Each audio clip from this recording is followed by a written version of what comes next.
कालपुरुषर शेष राशि अर्थात मीन राशि व्यक्ति सूर्य गोचर किपरि रहिबो आज आमे ताहा आलोचना करिबा। नमस्कार मु सुआशीष पुंठ स्वागत करूछि मो यूट्यूब चैनल को। पूर्वरु सबुतक राशि आलोचना करि सारला परे आज आमे लास्ट राशि अर्थात मीन राशि रे पहुंचीचे एवं मीन राशि व्यक्ति सूर्य तृतीय भाव में गोचर करने द्वारा कौन सब फल देवे से विषय आज आम विस्तार रे आलोचना करिबा। जो माने पूर्व राशि मानकर सूर्य गोचर कौन फल दब से वीडियो देखि नांती से माने मोर यूट्यूब चैनल को जाइकी एबे रिसेंट अपलोड करछि देखि परिबे। आज आमे विस्तार रे मीन राशि व्यक्ति मानक विषय जानिबा पूर्वरु सबना भली गोटे रिक्वेस्ट करिया को चाहिबे कि जो माने भी एजाय चैनल को सब्सक्राइब करना सब्सक्राइब करंतु आ पाखथिया बेल आइकन को मध्य प्रेस करंतु जा द्वारा कि मु आगु जहाँ भी किछि वीडियो देबी ता नोटिफिकेशन आपण मान को ठीक समय मिले जिवो।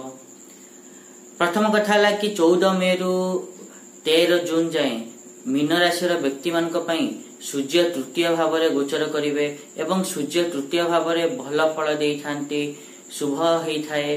तो एही समय रे आपण मानक स्वास्थ्य रे सुधार आसीबो, ता सहित आपण मानक सुख सुविधा रे वृद्धि घटिबो, ता सहित आपण मानक मान सम्मान रे वृद्धि घटिबो, शत्रु माने दमन हेबे, कोर्ट कचेरी रे राय आपण मानक सपक्ष रे आसीबो, ता सहित आपण मानेकर जो आय अछि सेथिरे मध्य वृद्धि घटिबो एवं सांग हौ भाई बंधु हंतु तांको थारु आपण मानकु सहयोग भल पाइया मिलिबो, ता सहित आपण मानकर सरकारी कार्य मध्य पूरण हबो। जदि को ऑफिसर सरकारी ऑफिसर द्वारा कोनोसी कार्य करिया को चाहुथिले सरकारी काम ताहले ताहा कामती हेई जीवो आपण मानकर।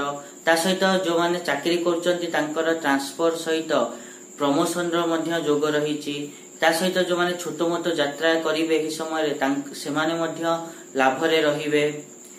एत थिला मीन राशि व्यक्ति मानक पई सूर्य गोचर कौन सब फल देवे। आशा करी कि मुझा कहली आपण माने ठीक रे बुझी पाथिबे। आ जदि वीडियो भल लागि छि ताले निहात रूपे वीडियो को लाइक करंतु शेयर करंतु आ चैनल को सब्सक्राइब करिया पे तो जमाई भूलंतुनी। आज पई एतिकी देखा हवा नेक्स्ट वीडियो रे। रहूची नमस्कार।